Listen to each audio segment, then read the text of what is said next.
Vivam! Bem-vindos ao Pergunta Simples, o vosso podcast sobre comunicação. Sem eletricidade, não estariam a ouvir este podcast. Tampouco sem internet ou sem bateria no telemóvel. Se ao menos tudo isto funcionasse a pilhas, só que não. E todos aprendemos isso mesmo na segunda-feira do apagão. Durante 10 horas ficamos sem luz, sem comunicações, sem saber quando e como tudo se resolveria. E não adiantava olhar para o telemóvel. Sem sinal, sem rede, menos útil que um tijolo e ainda menos que uma cafeteira. Nesse dia, sobreviveu o gás, a rádio e a paciência de todos. Sobraram perguntas e poucas respostas. Um bom caso prático de como gerir a chamada comunicação de crise. Aconteceu, reagimos, aprendemos com isso.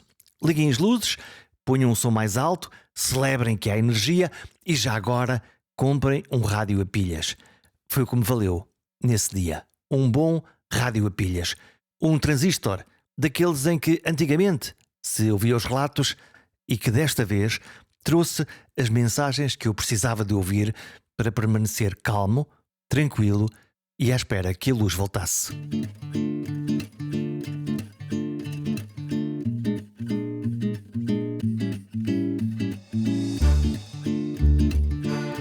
A segunda-feira parecia tão normal até que às 11h30 Portugal ficou sem eletricidade durante várias horas. Muitos portugueses fizeram a mesma pergunta: o que é que se passa? E ficaram sem resposta. Sem redes sociais, sem TV, sem telemóvel em poucas horas, sobrou a rádio, sempre no ar. A velhinha rádio provou que está pronta para responder a emergências e isso por si só é uma boa notícia. A crise desta segunda-feira tem uma vertente técnica sobre o que aconteceu, como se recuperou e como se prevê no futuro, e outra, mais importante para um programa de comunicação, que é a vertente da comunicação. Como se comunica durante um evento inesperado e com potencial para provocar disrupção. O apagão iluminou vulnerabilidades, como sempre acontece nas crises, mas também nos oferece um ponto de partida, como se deve comunicar quando acontece o inesperado, que papel têm os líderes, as empresas e os média e o que significa, afinal, estar preparado para uma crise. Para falar do tema, convidei a especialista em comunicação de crise, Mariana Vitorino, professora na Universidade Católica, que lembra: a crise não começa quando algo corre mal, começa quando ninguém sabe o que dizer. Uma crise não é apenas um problema técnico, como percebemos, é um momento de exceção onde há o risco para a segurança, para a reputação ou para a confiança numa organização ou num país. Pode ser um apagão, um acidente, uma falha grave de serviço ou até uma polémica pública. E numa crise, o tempo conta. Há uma ideia-chave em comunicação de crise, a chamada Golden Hour, a hora de ouro, a primeira hora. É nesse intervalo de tempo que se decide muito do que virá depois. A confiança, a percepção pública e o tom da resposta. Para Mariana Vitorino, há 3 ingredientes essenciais para qualquer resposta. Primeiro, reconhecer o problema, mesmo sem admitir a culpa. Segundo, expressar empatia, sobretudo se houver pessoas afetadas. E terceiro, explicar o que é que está a ser feito, mesmo que seja apenas um inicial. Estamos a recolher informação. Quem é que deve comunicar? Depende, mas alguém deve sempre comunicar. A comunicação de crise exige que haja uma estrutura definida com papéis claros. Quem decide, quem coordena, quem comunica. Idealmente, o líder toma decisões e pode ser a cara pública em momentos-chave. Mas a figura do porta-voz, preparado, humano, credível, é central. Esse porta-voz deve conhecer os média, os públicos, os canais e deve ser capaz de manter a calma, reconhecendo a realidade e inspirando confiança. Fundamental é a preparação prévia. Preparar antes, agir durante, aprender depois. A comunicação de crise começa, de facto, muito antes da crise. Implica treino, simulações, planos escritos e revistos, mensagens preparadas para diferentes cenários e, sobretudo, uma cultura de responsabilidade e de transparência. É isso que gera a tal confiança. Também é importante saber onde e como comunicar. Durante o apagão, por exemplo, muitos dos canais digitais falharam, mas a rádio manteve-se no ar. Ora, era aqui que se poderia ter investido mais. E depois da crise? Avaliar, aprender, ajustar procedimentos e comunicar também a recuperação e as lições aprendidas. A boa notícia é que é sempre possível fazer melhor. A conversa com Mariana Vitorino é clara. Não é preciso adivinhar o futuro, mas é preciso treinar o presente, preparar equipas, alinhar mensagens, construir confiança com o público antes que a crise nos obrigue a improvisar. E é possível fazê-lo bem e aproveitar a luz para prevenir a sombra. Talvez este apagão, que durou entre o pico do meio-dia até ao fim da hora do lusco-fusco, tenha afinal vindo para nos avisar que temos de estar preparados e de comunicar melhor, principalmente quando algo corre mal. Mariana Vitorino, posso apresentar-te como uma especialista em crises? Acho que sim, acho que é justo. És da Santa Bárbara. Bom, formalmente doutorada em Ciências da Comunicação pela Universidade Católica Portuguesa, és professora na Faculdade de Ciências Humanas, especialista em comunicação estratégica, em comunicação de crise.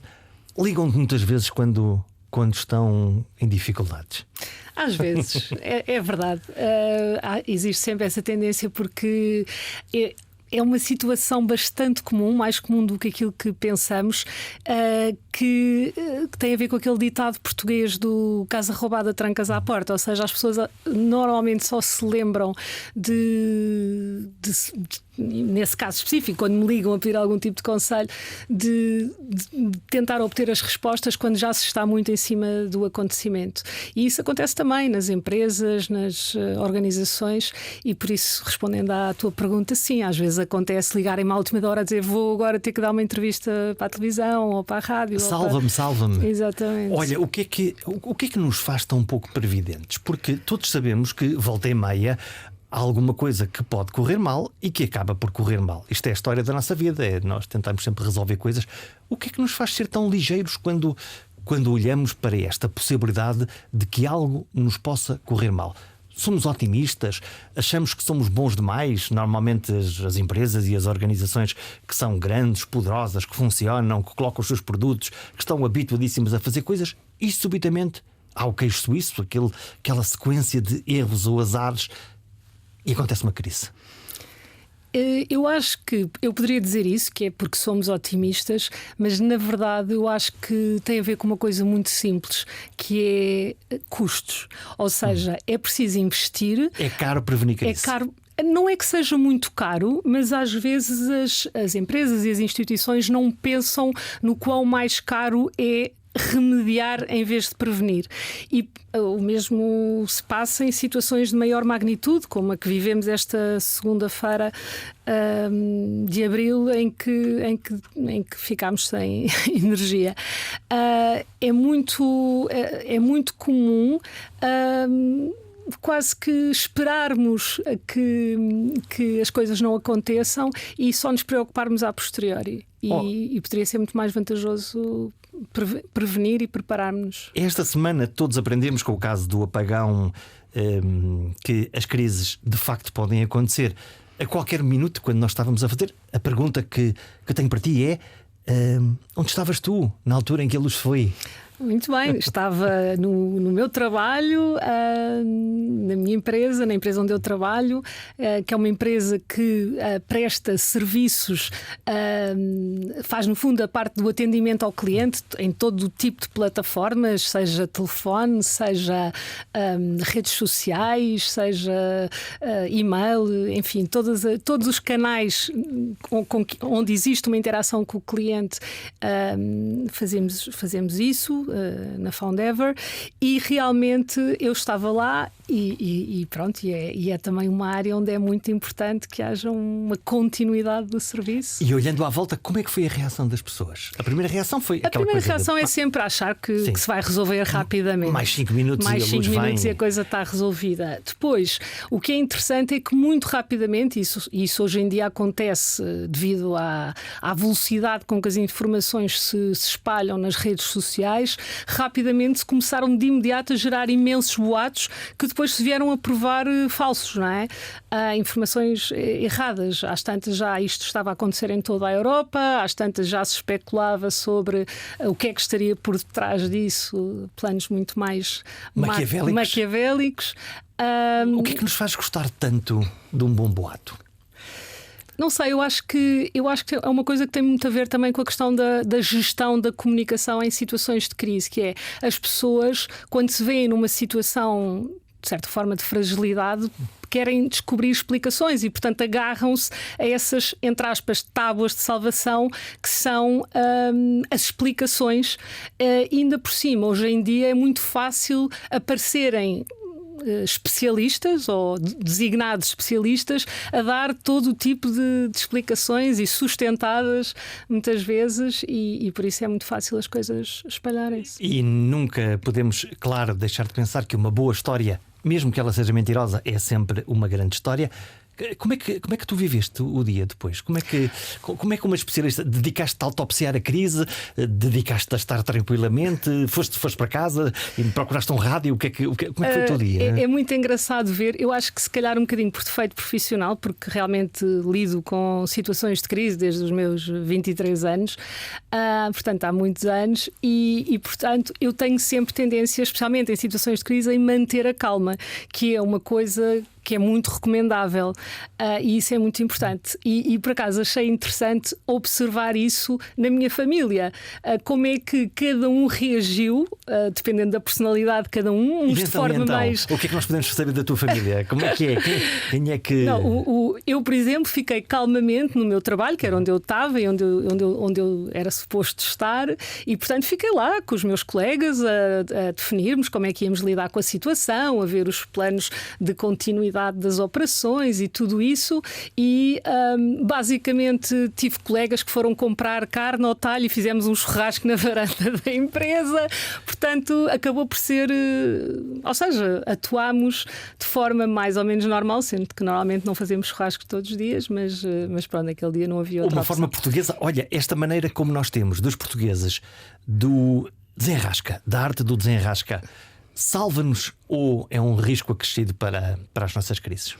Eu acho que nos salva. Eu acho que se eu tiver que fazer um balanço entre ser-se assim ou não ser assim, eu acho que nós portugueses realmente somos muito capazes de lidar com este tipo de situações e de não entrarmos em pânico e de certa forma até termos alguma tranquilidade e alguma capacidade e até um espírito inventivo para conseguir arranjar soluções para os problemas. Isso eu acho que sim. Acho que outros povos com outras características muitas vezes se calhar ficam mais presos ao que são os procedimentos definidos e se calhar bloqueiam neste tipo de situações. Eu acho que essa característica é uma característica boa, porque quer queiramos, quer não existem receitas milagrosas para lidar com situações de crise. O que é que nós fazemos? Vamos ao teu baú das coisas que tu sabes, que é, numa crise súbita, o que é suposto acontecer nas primeiras horas ou nos primeiros minutos? É interessante essa pergunta que fazes, porque efetivamente, enquanto que antes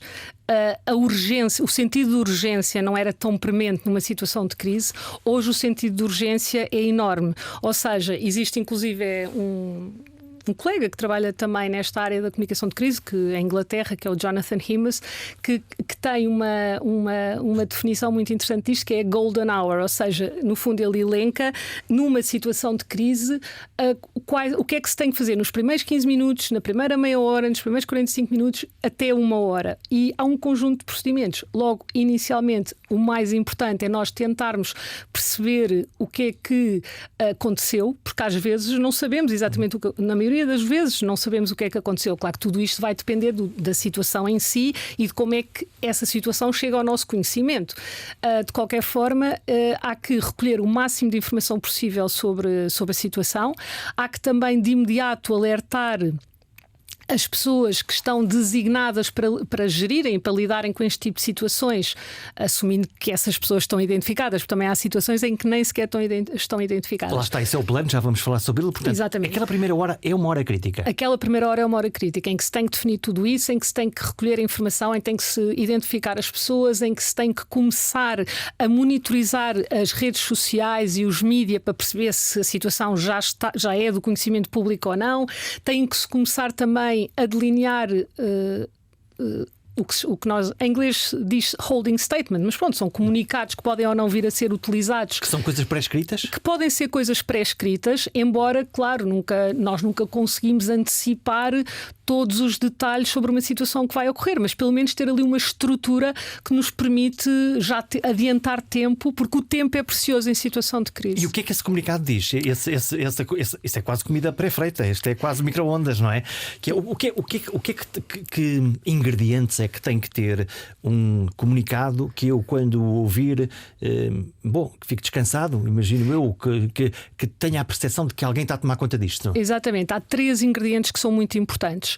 O primeiro é o reconhecimento da situação. E com o reconhecimento eu não quero dizer a assunção de culpa da situação, não quero dizer que a entidade que está protagonista dessa comunicação seja responsável. Mas imaginemos uma situação, vamos imaginar, de uma intoxicação alimentar de uma marca alimentar. A marca, num primeiro momento, não sabe o que é que esteve por detrás dessa situação e, portanto, primeiro tem que recolher todas as informações que lhe permitam obter uma conclusão técnica, por assim dizer, sobre o que é que esteve na origem desse problema, não é? Portanto, não esconder a coisa. Não esconder a coisa, ou seja, dar um nome à coisa e não esconder, ou seja, assumir que se está a lidar com aquela situação e transmitir a confiança de que se vai resolver a situação. Mas o segundo ponto, que eu referi que eram 3, o segundo ponto tem a ver com algo muito importante, que é expressar empatia. Porque imaginemos que é uma situação que afetou pessoas, a empatia é logo... Pronto, a primeira coisa é a tal questão de reconhecer o problema para se contextualizar a situação, mas depois a primeira coisa tem que ser expressar empatia, porque imaginemos que há pessoas afetadas, primeiro que tudo temos que ter uma palavra para essas pessoas e lamentar mesmo, e isso mais uma vez não é uma assunção de responsabilidade, é apenas uma expressão normal de empatia, mesmo ainda não sabendo o que é que esteve na origem da situação. E o terceiro ponto é explicar as ações, o que é que a instituição ou a empresa vai fazer para lidar com a situação, para resolver a situação e para garantir que a situação nunca mais se vai repetir. Se é que, pronto, há situações onde não se pode garantir isso. Portanto, saber e reconhecer que existe uma determinada coisa, o que nos dá credibilidade, porque estamos a falar a verdade. Exato. Perceber que emocionalmente nós podemos acolher o outro, ter o sentimento e a empatia de que há alguém que pode estar a sofrer com aquilo que nós reconhecemos isso, e depois a nossa promessa, que é: vamos agora fazer tudo o que está ao nosso alcance para resolver esta coisa. Exatamente, sim. E então, onde é que entra aí o princípio da incerteza? Que é... Esta semana foi muito interessante, porque apagou-se a luz nos primeiros minutos ou horas. Nós não sabemos o que é que aconteceu, nós não sabemos sequer quanto tempo é que demora a resolver. Estamos a lidar com a incerteza. Mas a incerteza tem a ver com isto, que é se não houver o receio de transmitir, ou seja, nós podemos reconhecer que não temos a informação e que ainda é muito prematuro, mas o facto de darmos a cara vai-nos permitir ganhar tempo. E esse ganhar tempo, durante esse tempo que ganhamos, vamos estar a recolher toda aquela informação possível. E depois, obviamente, com os meios que existem hoje ao nosso dispor, podemos ir fazendo várias atualizações sobre a situação, não é? Faz parte do processo de comunicação aparecer de vez em quando a contar o que é que está a acontecer. Estou a perguntar-te isto porque... quando nós estamos a falar de uma crise da dimensão deste apagão, em que existe o governo, em que existe a empresa que regula toda a nossa energia, em que existem fornecedores, enfim, que é um processo complexo, há uma regra de quem é que deve falar primeiro? Isso é uma pergunta interessante, porque, por exemplo, num contexto de uma empresa, quando existem várias instituições envolvidas, imaginemos aquilo que eu estava a dizer há bocadinho, numa intoxicação alimentar num ponto de venda, existe sempre um bocadinho a tendência de tirar as culpas, não, mas tentar fugir um bocadinho ao dar a cara, não é? Porque o dar a cara normalmente associa-se a estar a assumir alguma responsabilidade, que não é o caso, como eu referi, ou seja, muito mais depressa o silêncio é interpretado como culpabilidade ou como incerteza e insegurança do que o dar a cara. Claro que eu também não estou a dizer que em todas as circunstâncias se tem que logo ir dar a cara, tem que haver consistência e tem que haver solidez naquilo que se vai dizer. Mas pronto, eu diria que quem deve tomar a dianteira nestas situações será sempre quem tem a responsabilidade última pela situação. O chefe. O chefe. Em princípio. E então, quando o chefe pega no telefone e liga aos advogados lá da empresa e dizem: olha, vou falar sobre isto, há uma coisa aqui que não está a correr mal, e o advogado diz: cuidado, olha que isto, nós podemos ter aqui uma responsabilidade, o melhor é estar quieto e calado. Exatamente. Isso é uma situação que acontece muito entre advogados e assessores de comunicação, ou seja, os advogados querem sempre que os responsáveis fiquem calados, porque obviamente eu compreendo, faz parte das cautelas que é necessário ter. E nós os comunicadores? Vamos lá para a frente. Exatamente, nós os comunicadores sabemos que resulta muito melhor perante a opinião pública nós darmos a cara, nós mostrarmos que estamos ativamente a tentar resolver a situação, do que ficarmos caladinhos no nosso canto e deixarmos saírem para a rua todo o tipo de boatos, fake news, etc. Porque se tu não controlas a primeira onda da comunicação, alguém vai ocupar esse espaço. Exatamente, ou seja, o mais importante, e eu costumo até nas aulas falar nisso, é controlar o processo de comunicação. Ou seja, se nós não controlarmos o processo de comunicação, outros vão controlar o processo por nós. E esses outros podem ser tantos e tão diversos e até ter interesses tão diferentes ou tão contrários aos nossos, que isso é um problema. Nesta crise concreta do apagão, nós primeiro ficámos sem eletricidade, mas o facto é que muito poucas horas depois nós deixamos de ter, em primeiro lugar, televisão, porque não havia eletricidade, manteve-se a rádio no ar, mas deixamos de ter telemóveis também. Exatamente. E, portanto, passamos a ter um problema gigantesco, que é, mesmo que quiséssemos dizer mais qualquer coisinha, sobrava a telefonia e não havia canais. Portanto, uma crise sem canais torna isto muitíssimo mais complexo. Muito complicado. Porquê? Porque isso é um estudo que foi feito por um grupo de comunicação onde eu trabalhei durante 20 anos, que é o Grupo Omnicom, que diz que 80% das atividades necessárias na comunicação de crise, 80% dizem respeito da gestão de crise, 80% dizem respeito à comunicação. Os outros 20% são coisas técnicas, de perceber o que é que teve na origem, de retirar os produtos do mercado, de ir fazer análises para perceber o que é que esteve. Enfim, depende da situação, as ações técnicas que se têm que tomar, ou operacionais, mas os outros 80% têm a ver com comunicação, e comunicação nas suas múltiplas formas, seja interna, com os colaboradores da empresa, seja com os cidadãos, estivemos a falar de um país, como foi o caso, seja com as vítimas da crise, que muitas vezes são esquecidas, quem foi diretamente afetado pela situação de crise, tem que se ter todas essas audiências em conta. Esta crise foi, obviamente, de uma magnitude gigantesca, durou durante 10 horas. Olhando para o processo de comunicação que foi colocado em cima da mesa, como é que tu avalias a forma como comunicamos, como conseguimos falar às pessoas? Eu acho que, de forma geral, o que temos sempre que ter muito bem presente é que não podemos deixar vazios comunicacionais, ou seja, temos que rapidamente ocupar esse espaço com uma mensagem que, mesmo que seja ainda de compasso de espera, por assim dizer, tem que ser uma mensagem confiante e que transmita confiança e credibilidade. Isso tem que sempre acontecer. Temos que também mostrar, no fundo, assegurar que estão nas nossas mensagens aqueles tais 3 ingredientes que eu falei, e nomeadamente o terceiro, o tal de explicar as ações, é muito importante. Acho que também aprendemos a lição, nomeadamente com esta situação específica do apagão, que a rádio continua a ser um meio que tem um papel muito importante neste tipo de situações. Isto desde sempre, eu há 20 e tal anos que trabalho nesta área, e portanto desde sempre nós sempre estudamos e sempre discutimos que a rádio é o meio que deve ser privilegiado neste tipo de situações, porque teoricamente antes era o meio mais rápido a chegar aos acontecimentos, não é? Porque não requeria tanto. Imaginem, uma televisão para chegar precisa de mais. Agora é mais rápido e mais fiável, aparentemente, não é? Mais sólido, e manteve-se no ar e contou as coisas. Isso significa que quando tu estás a planear, se tu entras agora no planeamento de uma crise futura, a telefonia, a rádio fazia parte do teu menu inicial de é por aqui que este canal pode ser utilizado?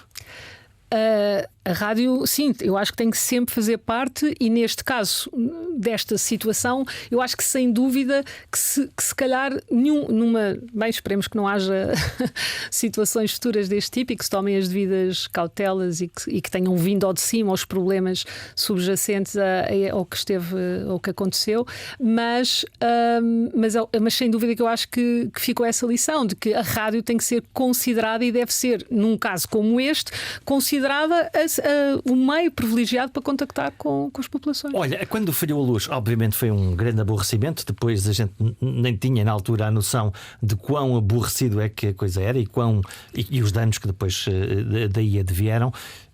Mas eu senti-me particularmente vulnerável quando o meu telemóvel deixou de funcionar.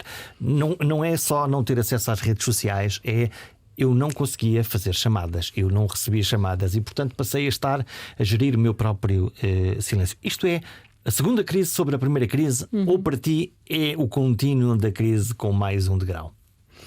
É mais um degrau na escalada da gravidade. Acho que nessas circunstâncias o que a pessoa faz é procura entre aspas, o seu porto seguro. Portanto, basicamente tenta ir para o pé da sua família, que é o mais importante para todos. E assim é um bocado indiferente quem mais é que quisesse falar connosco. Mas eu, para aprender que a nossa dependência tecnológica afinal está a um clique de poder ser desligada sem a gente olhar para o lado. Isso é que é um bocadinho assustador, não é? Como é que é possível estarmos tão dependentes e com tão poucos planos de backup, não é? Ou seja, de recuperação e de continuidade, não é? E pronto, e tem-se ouvido muitos debates agora sobre essa temática, especialistas que se têm manifestado e depois entram aí uma série de fatores. Em Espanha, aqui ao lado, também se tem estado a debater isso. Falta ou há, tirando os sinais de fumo, se todos os canais falharem numa situação grave como esta, ou pior, o que fazemos à nossa vida? Se todos os canais falharem, inclusive é a rádio. Sim.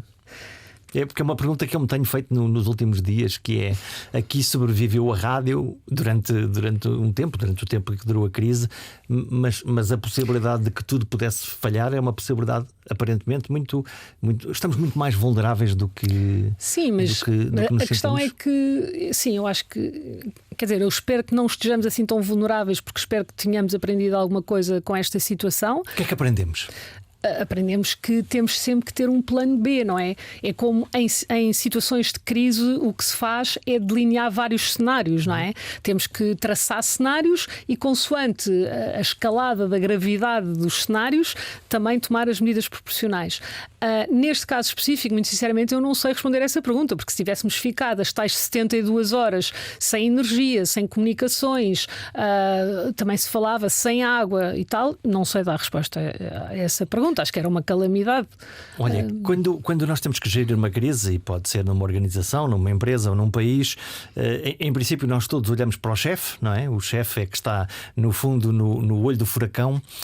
Só que o chefe, seja quem for, tem um problema que é: por um lado tem que coordenar a resolução da crise e por outro lado tem que comunicar. Exatamente. Como ele não estica, não é? O que é que faz? O que é que ele faz? Dedica-se à comunicação? Dedica-se à resolução? Delega à resolução? Delega à comunicação? O que é que é assim, que por alguma razão o chefe é chefe e, portanto, tem que ter capacidade para mais do que as outras pessoas. E por isso, sim, o chefe é que tem que tomar as decisões difíceis e o chefe é que tem que ser capaz de dar a cara se for essa a decisão. Ou seja, porque imagina, também há situações em que é mais conveniente ser outro tipo de porta-voz a dar a cara. Um porta-voz, por exemplo, mais especializado numa determinada área, com uma componente técnica mais... Depende das situações, não é? Mas parece-me que os porta-vozes morreram, não é? Não ouço os porta-vozes. Sim, os porta-vozes exato. Desapareceram eu acho que do radar. foge-se tanto desse tipo de situações, e hoje em dia eu acho que de ambas as partes, quer da parte dos mídias, quer da parte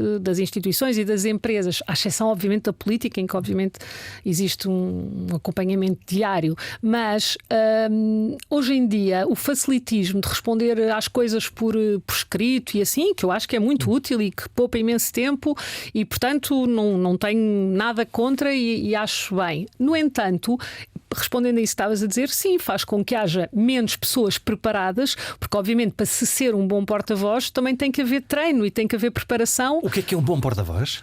O bom porta-voz é uma pessoa que consegue, numa situação deste tipo, manter a calma, construir mensagens que obviamente podem ser previamente preparadas, mas ter mensagens estruturadas e conhecer as especificidades de cada meio. Se estiver em rádio, nós sabemos que se fala um bocadinho por títulos, não é?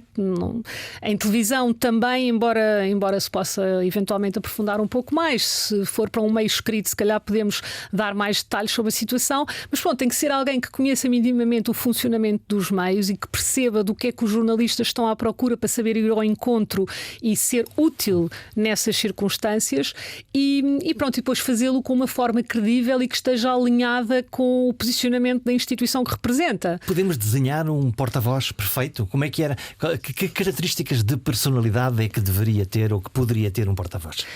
Eu acho que, em termos de características, a tal capacidade de manter a calma, de autocontrole, é importante. Acho que o lado humano também é muito importante, porque, como eu referi, o expressar empatia e o mostrar a preocupação com o lado humano, porque aqueles porta-vozes que também parecem uns robôs corporativos que debitam mensagens-chave pré-preparadas e que não têm um lado, que não mostram o seu lado humano e de genuína preocupação com as pessoas, também não funcionam muito bem, não é? Não reverberam, não nos dizem nada? Não nos dizem nada, acabam por não passar, se calhar, a mensagem. Tem que ser alguém próximo, alguém humano. Idealmente alguém que seja um bom comunicador. Claro que isto é um bocadinho ingrato, porque muitas vezes isto já são um bocadinho requisitos a mais para se chegar a essa tal função de chefe, não é?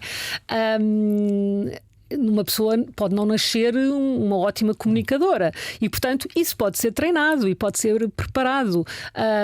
Como é que se treina? Como é que se treina alguém para ser um bom porta-voz? Treina-se fazendo. E, portanto, o fazer tem que ser à base de exercícios.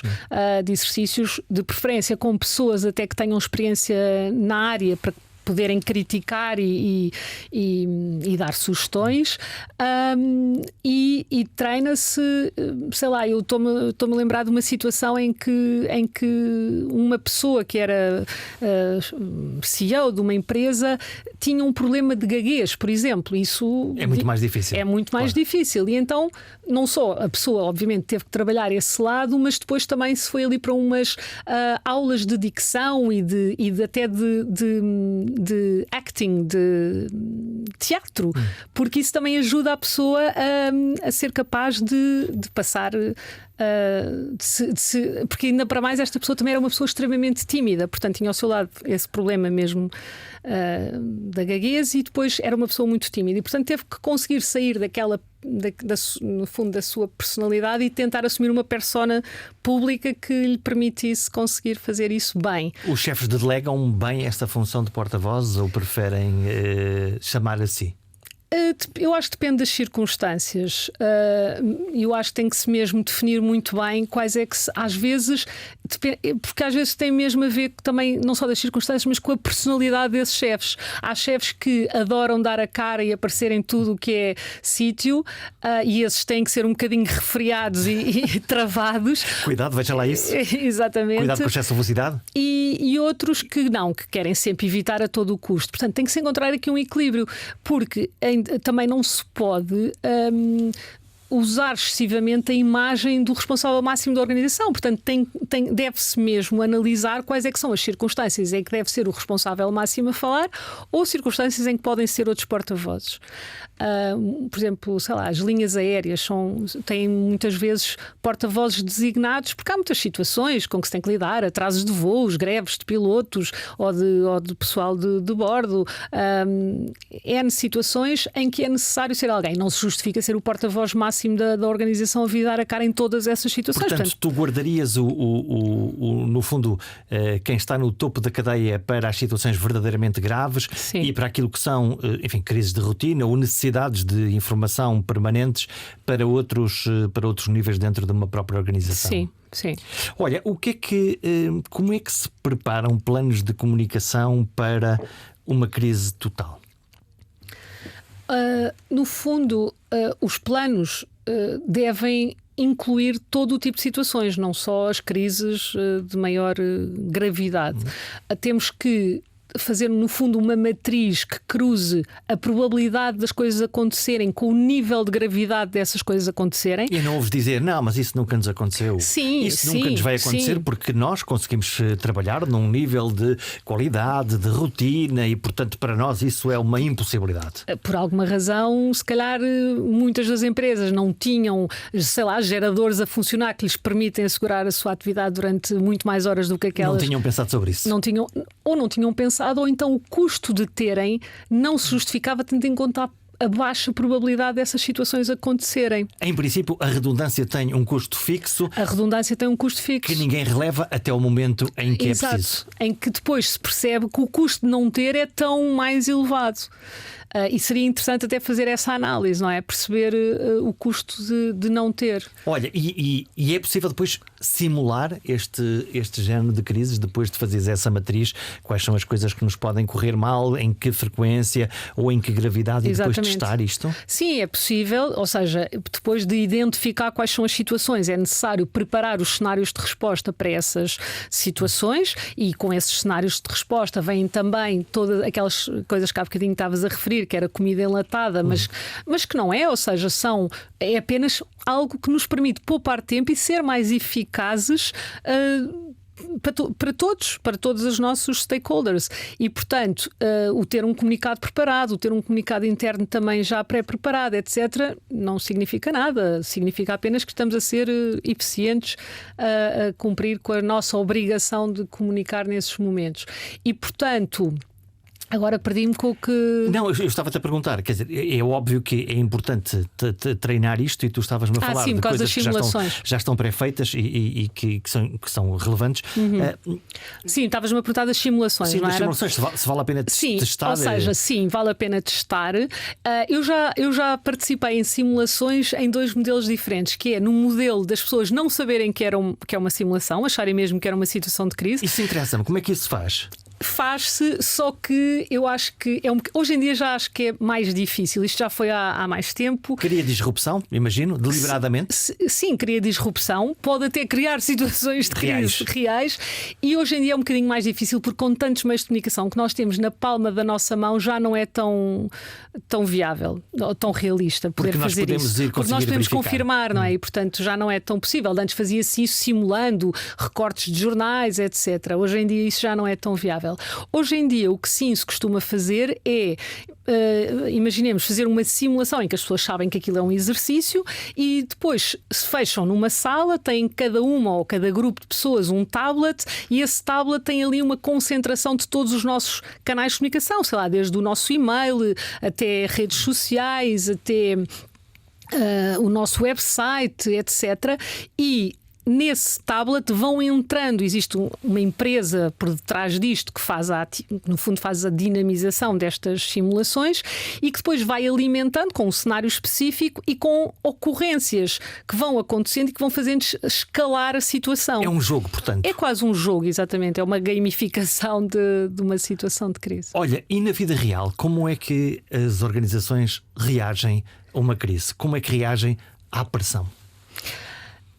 Eu acho que hoje em dia começa a haver, ou seja, eu acho que com as redes sociais, e eu vou dizer talvez de há 10, 15 anos para cá, as empresas começaram a tomar consciência de que tinham realmente que estar preparadas, porque também, como estão muito mais expostas, já não existe a possibilidade, porque a comunicação é contínua e nos dois sentidos, ou seja, as empresas estão em contacto direto com os seus consumidores, portanto não podem dizer que agora não respondem, não é? E elas próprias, os consumidores, podem elas próprias começar a crise, não é? Exatamente. E publicamente dizer, olha, isto não está a correr bem, então o que é que está a passar na minha vida? Isso acontece hoje em dia muito. E portanto as empresas perceberam que têm que estar preparadas, ou seja, viram-se obrigadas a isso, porque claro que as empresas preferiam não ter que estar se calhar nessa situação, porque é uma situação muito mais difícil, estão muito mais expostas, mas como estão, há que encará-lo de frente e, portanto, estar preparadas. E isso implica ter estes tais planos preventivos preparados para lidar com... Que tipo de sinais de alerta precoce é que devem ser vigiados?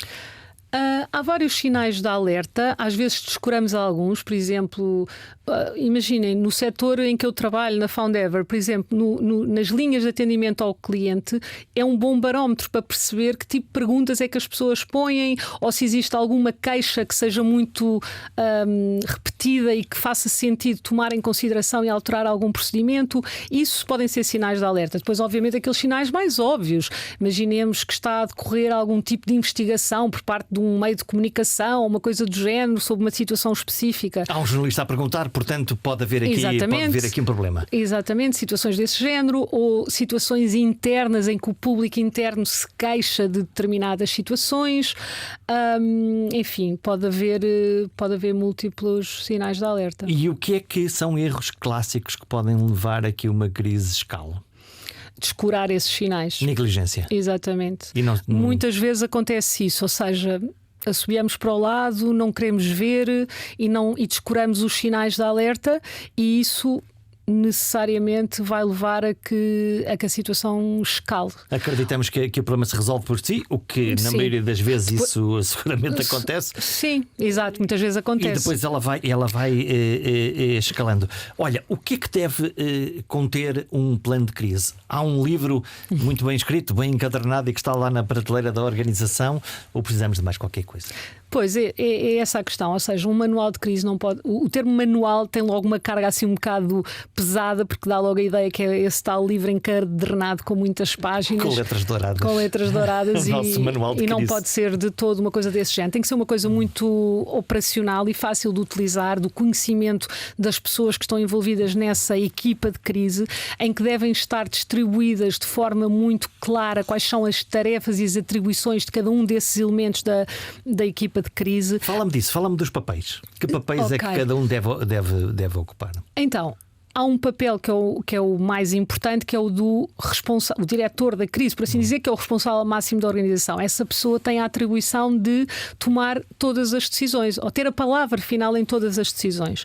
Depois há o papel do coordenador da equipa de crise, que normalmente é um papel que é assumido ou pelo responsável de comunicação, eventualmente, em alguns casos, pelo responsável de recursos humanos, depende um bocadinho das situações, ou então pela pessoa que se calhar tenha mais apetência ou mais perfil para essa função. Mas pronto, essa pessoa é responsável por garantir que a equipa de crise tem imaginemos que tem uma sala se for necessário reunir-se, que as reuniões periódicas acontecem, que enfim, que tem todas as condições para poder operar, não é?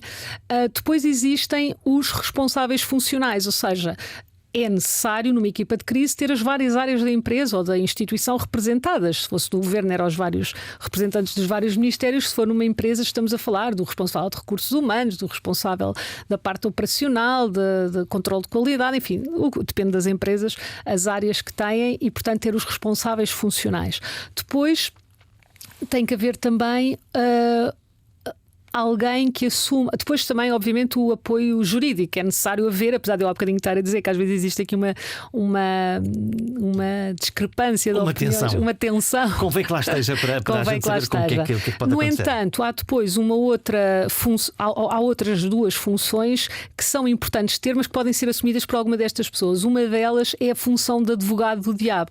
É alguém que tem sempre a capacidade de ver o outro lado da questão, o que é que pode acontecer. Se calhar aquela pessoa que até pelo seu feitio é a mais pessimista de todas e consegue ver, apresentar aos outros essa situação. Porquê? Porque às vezes, como estamos com aquela tendência de querer ultrapassar aquele problema e deixá-lo para trás, esquecemos de pensar o que é que pode ainda pior suceder, e portanto essa pessoa deve fazer esse papel. E depois há o papel do porta-voz, que também, dependendo das situações, ou é o responsável máximo da organização ou é um dos responsáveis funcionais, se for o caso, ou mesmo o responsável de comunicação. E depois as coisas vão andando e nós vamos tentando fazer as coisas. Aconselhas sempre os líderes a aparecer, a dar a cara, ou a reservar-se para momentos mais importantes? É assim, depende das situações e também depende de quem é que está do lado de lá e das intenções e da agenda de quem está do lado de lá. Também temos que perceber a idoneidade e a credibilidade de quem quer, se for um meio de comunicação, entrevistar ou o que seja, a pessoa. Por isso temos que perceber esses dois lados. E a situação em si. Se é uma situação em que faz sentido ser aquela pessoa a dar a cara e se aquele é o momento, porque também pode não ser o momento, e se não for... Então não é aquela hora dourada de que falavas? Não, ou pode mas dentro dessa hora dourada, a tal primeira hora, não quer dizer que logo na primeira hora nós tenhamos que dar a cara, não é? Nós nessa primeira hora há uma série de tarefas que temos que fazer, nomeadamente recolher a informação, preparar os tais comunicados, as tais ferramentas de comunicação que nos vão ajudar a lidar com a crise. Não temos necessariamente que pôr uma pessoa a dar a cara. na primeira hora. Podemos sim sair com uma mensagem qualquer nas redes sociais, se for nas redes sociais onde se está mais a debater a questão, etc. Mas pronto, o dar a cara pode ser só posterior a isso. Olha, uma coisa é a teoria, o que nós estamos a falar, o treino, a possibilidade das equipas, mas depois há esse salto de fé para o momento real. Como é que se ensina uma coisa tão imprevisível como uma crise? É verdade, isso é essa pergunta faz todo o sentido e eu às vezes nas aulas costumo falar nisso, que é, na verdade, há depois ali um pormenor que tem só a ver com bom senso e que é difícil de ensinar e é difícil de explicar e é difícil de sei lá, é muito subjetivo, não é? O bom senso, como é que se explica o que é ter bom senso? Como é que se ensina o bom senso? E como é que se ensina o bom senso? Não se ensina, não é? Portanto, eu acho que aí entra depois um bocado a experiência, o confiar em quem se calhar tem mais experiência ou então o próprio feeling, se alguém que está à frente da organização que acha que aquilo não faz sentido, é um bocadinho seguir o seu instinto, desde que tenha bem assente quais são as prioridades e os cuidados que se deve ter e a preocupação com as pessoas e se aquilo tem ou não consequências para mais pessoas, se a situação pode ou não pode escalar, ou seja, se estamos a ser irresponsáveis em alguma decisão que possamos estar a tomar. Portanto, essa questão do bom senso e da intuição não se explica e não se ensina. Olha, nós estamos a fechar. O que é que está no teu caderno das coisas que nós temos que fazer para o próximo apagão, que eu espero que seja daqui a 30 anos? O que é que aprendemos com isto?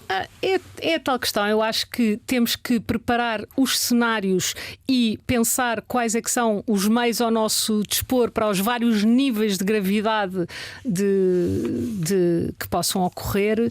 Preparar as pessoas para darem a cara e para não terem receio de dar a cara e estarem preparadas e se calhar ter as tais mensagens que há bocadinho tu estavas a referir, que podia parecer comida enlatada. Não é, ou seja, se nós tivermos essas mensagens preparadas para esses cenários, já vai ser mais fácil depois, perante o cenário concreto, adaptá-las e sermos mais rápidos a responder. Portanto, ter se calhar essas mensagens preparadas, termos canais de comunicação abertos e regulares. Pronto, que no caso, numa situação destas, claro, os governos têm canais de comunicação abertos com os mídias, falam com eles todos os dias e, portanto, isso está perfeitamente assegurado. Mas, portanto, haver esses canais de comunicação, haver também uma boa ligação com as várias entidades ligadas à problemática, nesse caso ligadas à energia, para haver uma coordenação entre as entidades e não ficar cada um sem saber o que é que há de dizer e um bocadinho...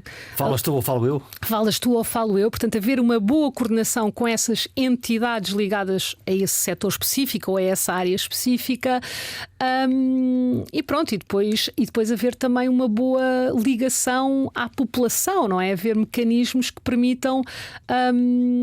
Começou-se a fazer isso um bocadinho em relação aos terremotos, etc. Começou-se a falar, a ir às escolas, etc. Mas tem que haver um trabalho continuado em relação a isso. Preparar, a regra de ouro, prevenir, preparar-se para o pior e desejar o melhor. Quando acontece uma crise, responder rápido, estar preparado, demonstrar empatia e prometer todos os esforços para resolver o problema. Com transparência, com proatividade e de uma forma humana e próxima. O resto é treino e técnica, mensagens, porta-vozes, liderança. Que se faça luz. Até para a semana.